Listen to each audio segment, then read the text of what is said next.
Welcome, guys.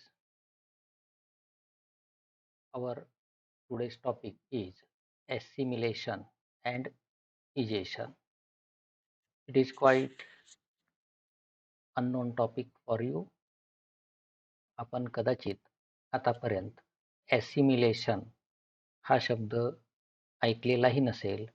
मात्र ही आपल्या nutrition मधली एक अतिशय महत्त्वाची अशी प्रोसेस असते आणि म्हणून त्याच्याबद्दलची माहिती आपल्याला असणं हे अतिशय आवश्यक आहे.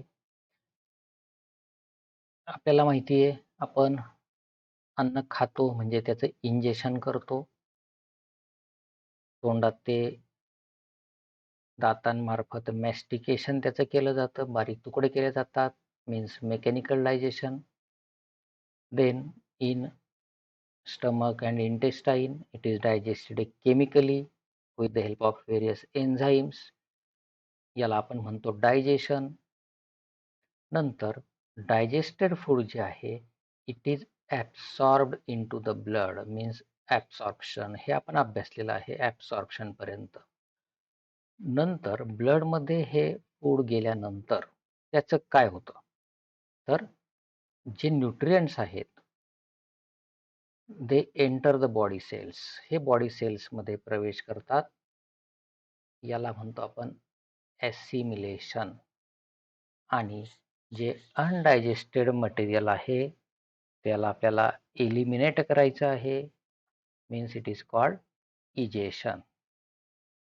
तर मग सुरुवातीला आपण माहिती घेऊया ॲसिमिलेशनची. digested food absorbed into the blood,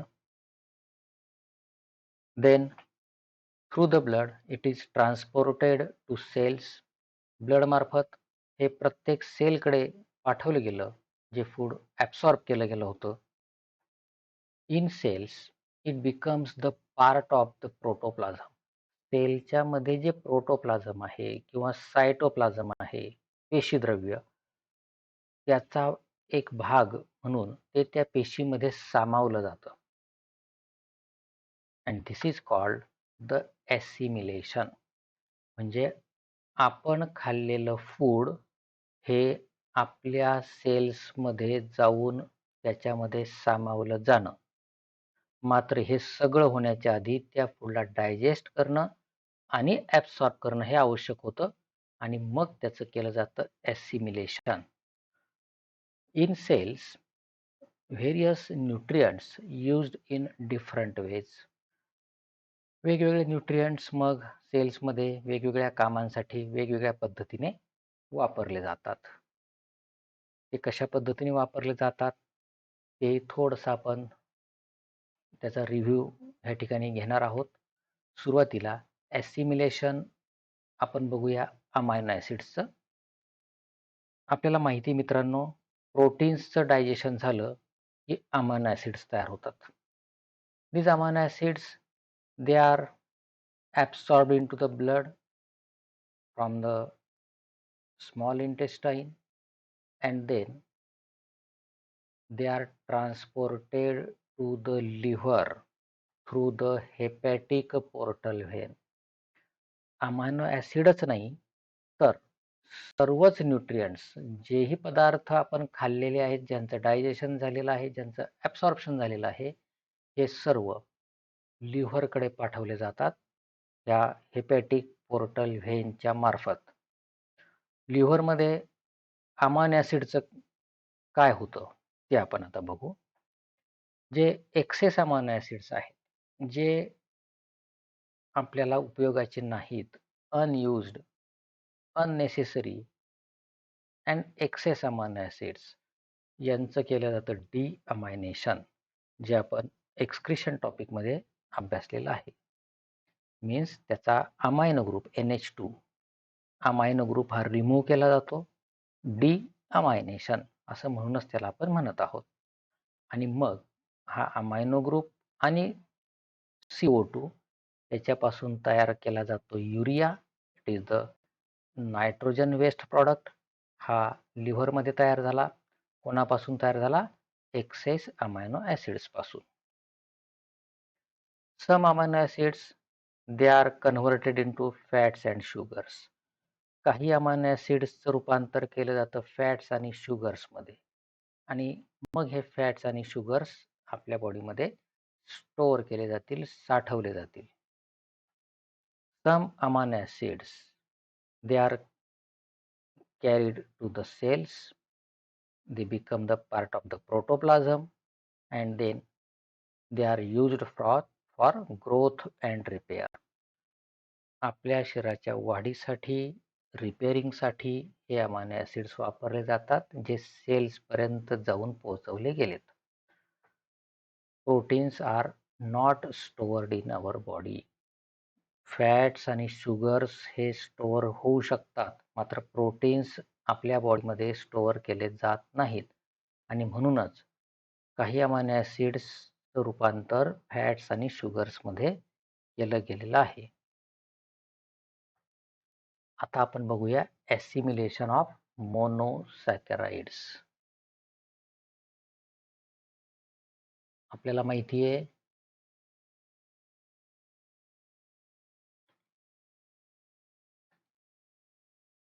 आपण जे कार्बोहायड्रेट्स खाल्लेले आहेत या सर्व कार्बोहायड्रेटचं डायजेशन होऊन तयार होतं ग्लुकोज, फ्रुक्टोज किंवा galactose. All these 3 are the monosaccharides. हे तिघं मोनोसॅकराइड्स आहेत, ग्लुकोज, फ्रुक्टोज आणि गॅलॅक्टोज. हे सर्व सुद्धा नेहमीप्रमाणे हेपॅटिक पोर्टल व्हेनमधून ट्रान्सपोर्ट केले गेले कोणाकडे? लिव्हरकडे. लिव्हरमध्ये जे फ्रुक्टोज आणि गॅलॅक्टोज होतं याचं रूपांतर सुद्धा केलं गेलं ग्लुकोजमध्ये. म्हणजे आता फक्त काय आहे प्रेझेंट? तर ग्लुकोज.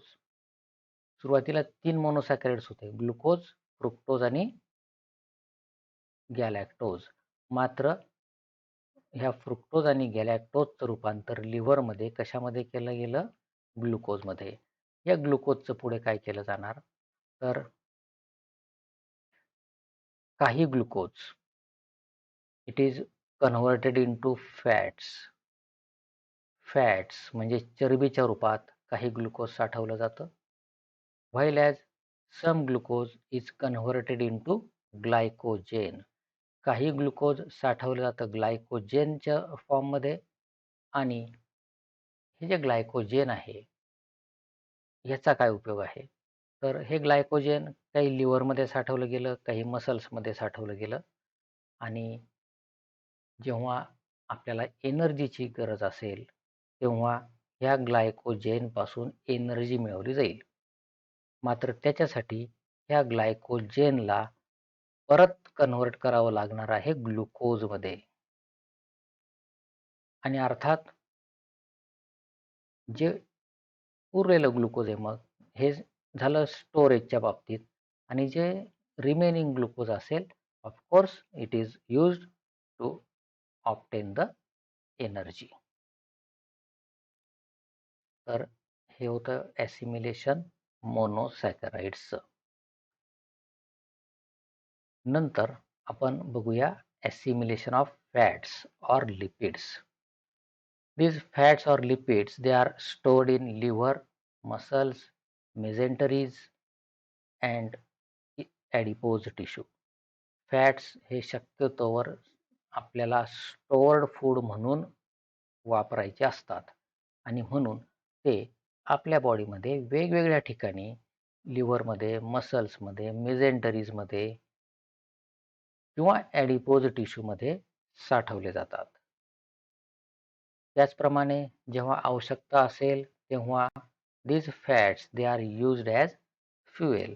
म्हणजे एनर्जी मिळवण्यासाठी फ्युएल म्हणून, इंधन म्हणून हे फॅट्स वापरले जाऊ शकतात. But our body gives preference to the glucose as the fuel. Energy मिळवण्यासाठी आपली बॉडी कोणाला प्राधान्य देणार? ग्लुकोजला. ग्लुकोज नसेल तर फॅटचा विचार केला जाईल. आणि काही fats they are used to form the cell membrane. आपल्याला माहिती आहे आपल्या शरीरामध्ये नेहमी सेल डिव्हिजन हे सुरू आहे नवीन सेल्स ह्या तयार होत असतात.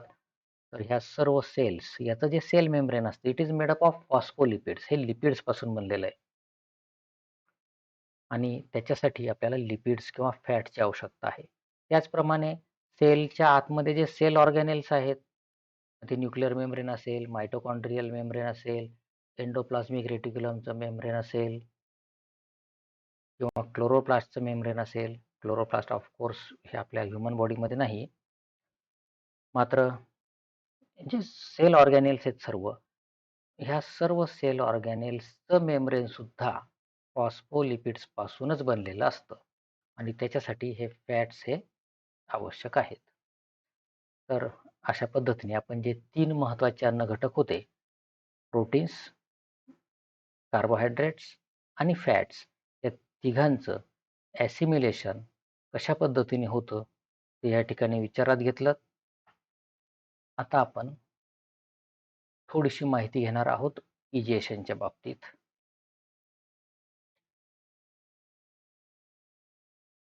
बघा, फूड आपण इंजेस्ट केलं, खाल्लं, नंतर ते स्टमकमध्ये आलं, इंटेस्टाईनमध्ये आलं, तिथे त्याचं डायजेशन झालं. स्मॉल इंटेस्टाईनचे आपल्याला 3 महत्त्वाचे भाग आपल्याला माहीत होते. सुरुवातीचा भाग डिओडिनम, नंतर जेजुनम आणि इलियम. तर ह्या इलियममधून जास्तीत जास्त डायजेस्टेड फूडचं केलं जातं ॲब्सॉर्प्शन. नंतर जे फूड अनडायजेस्टेड आहे, ज्याचं डायजेशन झालं नाही, this food enters into the large intestine. हे फूड कोणामध्ये प्रवेश करणार? लार्ज इंटेस्टाईनमध्ये.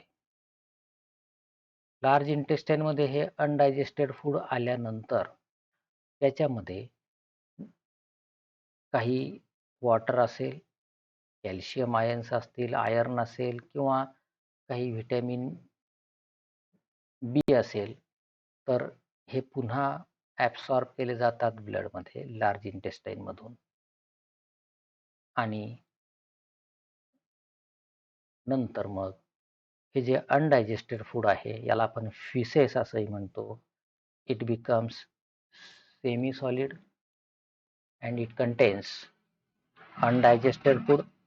फिसेसमध्ये किंवा जो मल, जी विष्ठा तयार होते आहे, याच्यामध्ये काय काय तर सेल्युलोज, आपण जे काही प्लांट मटेरियल्स खाल्ले असतील, पालेभाज्या खाल्ल्या असतील, याच्यामध्ये फायबर्स आहेत, म्हणजे सेल्युलोज आहे. या सेल्युलोजचं डायजेशन आपल्याला करता येत नाही. तर हे सेल्युलोज मात्र आपल्याला हे जे आपलं अनडायजेस्टेड फूड असेल, हे पुढच्या दिशेने सरकवण्यासाठी अतिशय उपयोगाचं आहे. रफेज म्हणून ते काम करत असतं. तर हे सेल्युलोज, नंतर काही डेड बॅक्टेरिया असतात आपल्या लार्ज इंटेस्टाईनमध्ये. अनेक प्रकारचे बॅक्टेरिया, हे त्यांची राहण्याची जागाच ती आहे. तर हे डेड बॅक्टेरिया, नंतर डेड सेल्स, नंतर म्युकस, संपूर्ण एलिमेंटरी कॅनॉलच्या आतल्या वॉलपासून म्युकस तयार होतं. लार्ज इंटेस्टाईनच्या आतल्या लायनिंगमध्ये सुद्धा म्युकस सेल्स आहेत, ज्या म्युकस तयार करतात. तर हे म्युकस, या म्युकसमुळे हे जे फूड अनडायजेस्टेड फूड पार्टिकल जे आहेत, हे ॲडहिअर केले जातात, एकत्र ठेवले जातात. नंतर बाईल पिगमेंट डेरिव्हेटिव्हज, म्हणजे जे बाईल पिगमेंट्स होते, बिलिरुबिन, बिलिवर्डिन यांच्यासारखे, यांचंही ब्रेकडाऊन केलं जातं आणि त्याच्यापासून स्टेरिकोबिलिन सारखे काही इतर पिगमेंट्स तयार केले जातात आणि या स्टेरिकोबिलिनमुळेच फिसेसला विशिष्ट असा रंग हा प्राप्त होत असतो. तसंच जो विशिष्ट फाऊल, उग्र असा वास जो आहे फिसेसला, it is due to the substance skatole. Its chemical name is 3-methyl indole.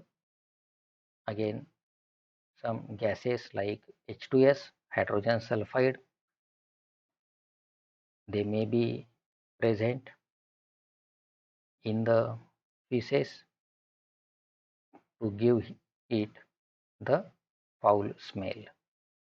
तर अशा पद्धतीने मग हे सगळं अनडायजेस्टेड फूड मटेरियल ह्या dead cells, dead bacteria, mucus, bile pigment derivatives, cellulose, all these substances they are excreted out, eliminated out through the body, and this process is called the egestion.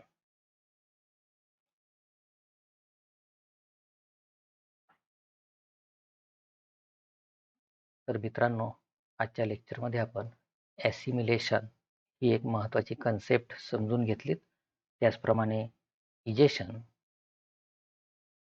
बद्दलही थोडीशी माहिती आपण ह्या टॉपिकमध्ये घेतलीत. नंतर भेटूया पुढच्या लेक्चरमध्ये. पुढचं लेक्चर आपलं असणार आहे न्यूट्रिशनल डिसऑर्डर्सच्या बाबतीत. तर पुढचं लेक्चर हे आपलं अतिशय महत्त्वाचं असेल, ते आपण जरूर अटेंड करा. भेटूया पुढच्या लेक्चरमध्ये. तोपर्यंत नमस्कार. थँक्यू.